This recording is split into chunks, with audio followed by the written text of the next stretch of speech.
Movies.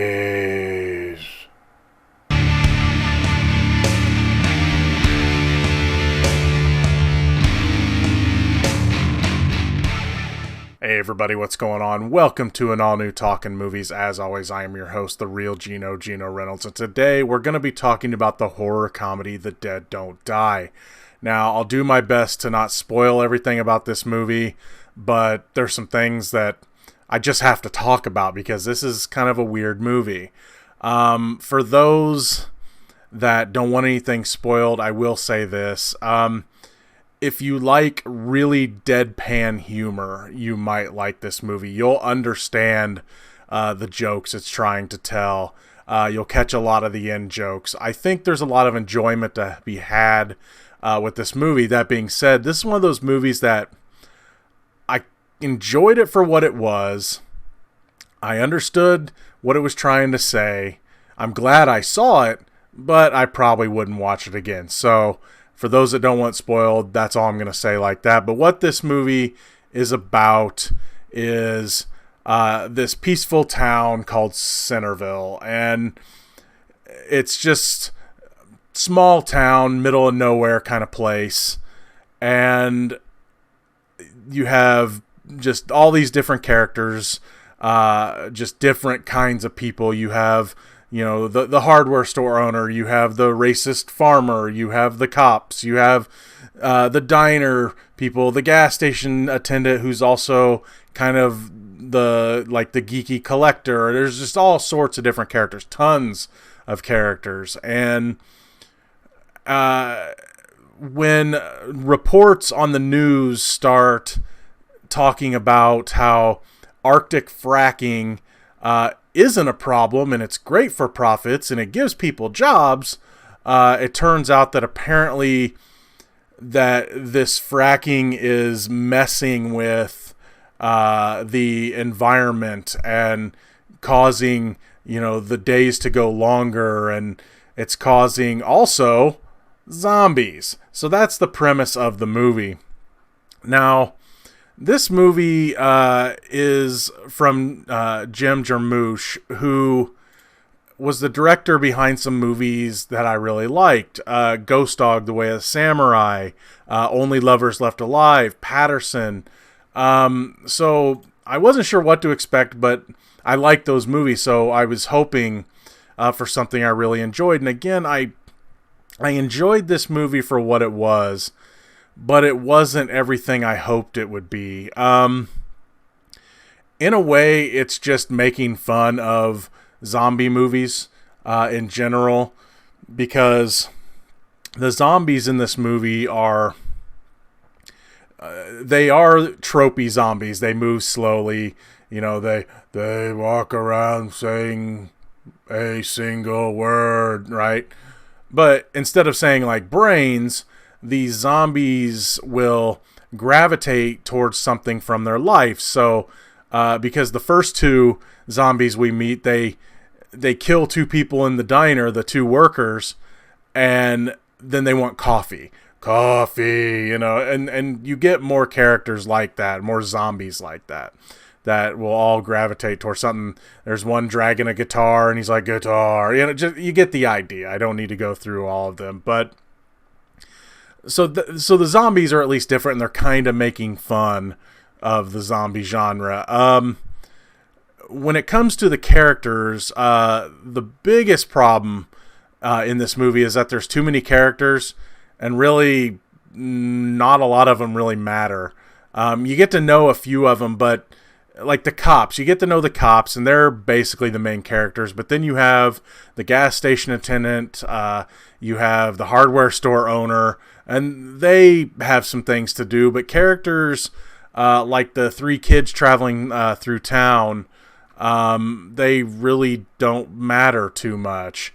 You follow them for a bit, and just like some movies tease, romances and things like that, they kind of tease a romance between the gas station attendant and one of these travelers. But then after a bit, the travelers are dead. So it just doesn't matter. Their characters didn't really matter.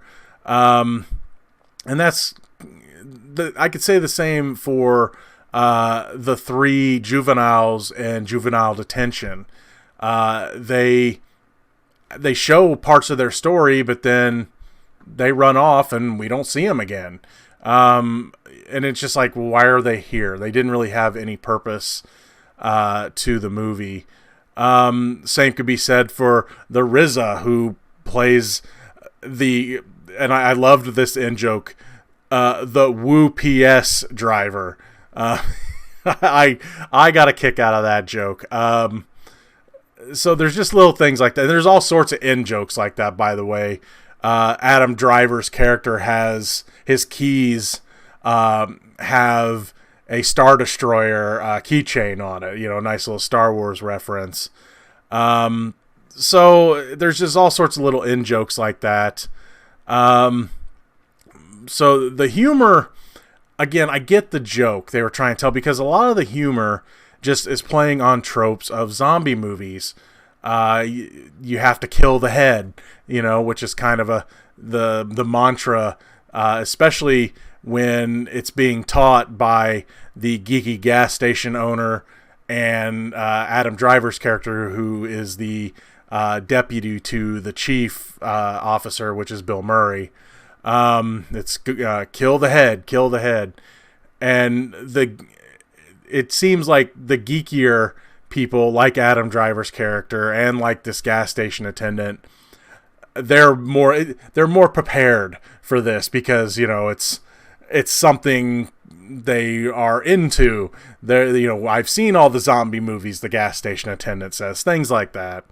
And also when it comes to the humor, there was a lot of, it's not technically full, in a way it's fourth wall breaking, because it's not like Adam Driver's character would look at the camera, wink, and say something, but there were lines of dialogue, especially when Bill Murray and Adam Driver are in the car together. They talk about things like, I've read the script, and things like that. There's this song that plays throughout the movie that plays during the main theme, plus it plays a ton of times throughout the movie on radios and on CD and everything. And Bill Murray's character says, I hate this song, or where have I heard this song, and all this stuff. And Adam Driver's character says, it's the theme song. So there's all sorts of just little fourth wall breaking things like that. And that stuff really worked for me. I wish they would have been a little more consistent with that humor, because they only did it a few times, where it was especially when those two were riding together in a car.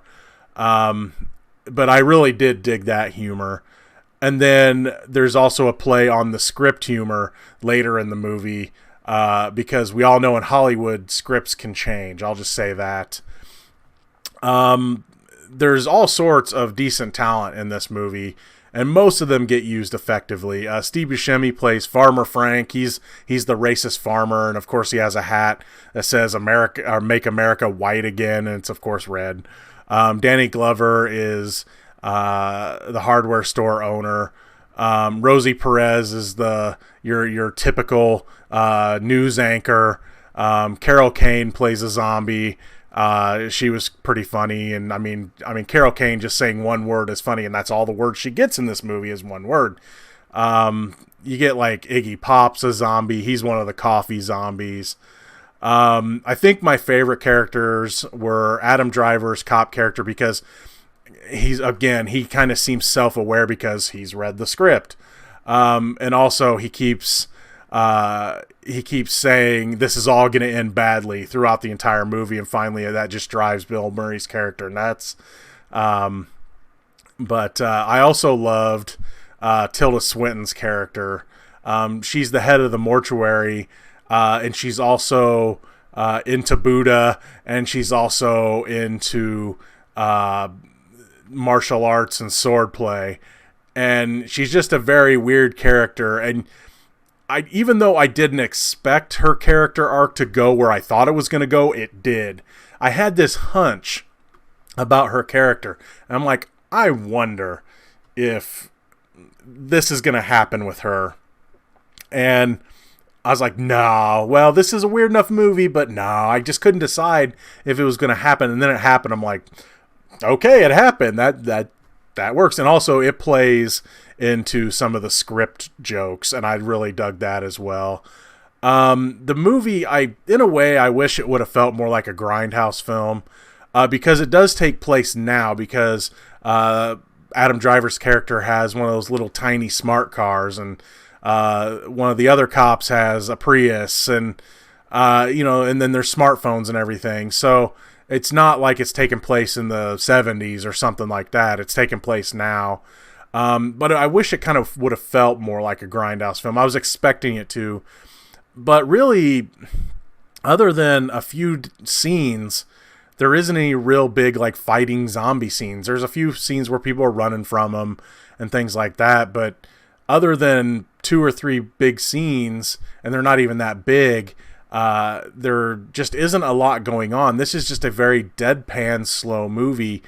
And again, I got the joke, but I don't know. I feel like something might have been missing from it. Maybe that's why I wouldn't watch it again. Maybe because I've seen a movie like Zombieland, which I think the humor was a little more tightened, and it was a little more self-aware, that this one just didn't totally work for me. That being said, if you're a fan of deadpan humor, if you like something that makes fun of like the zombie genre, you might get one good watch out of this. I don't see many people watching this over again.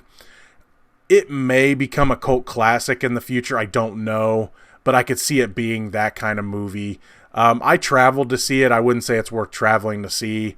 And then honestly, it's not even really worth watching in the theaters. I would say wait for it to show up to rent or even to be free on Netflix. That's going to be all for this edition of Talkin Movies. If you like what you've heard here, please subscribe to the Real Geno YouTube channel, like this video, and you have anything to say about The Dead Don't Die, please feel free to leave a comment in the section below. As always, I am your host, the Real Geno, Geno Reynolds, and this is all going to end badly.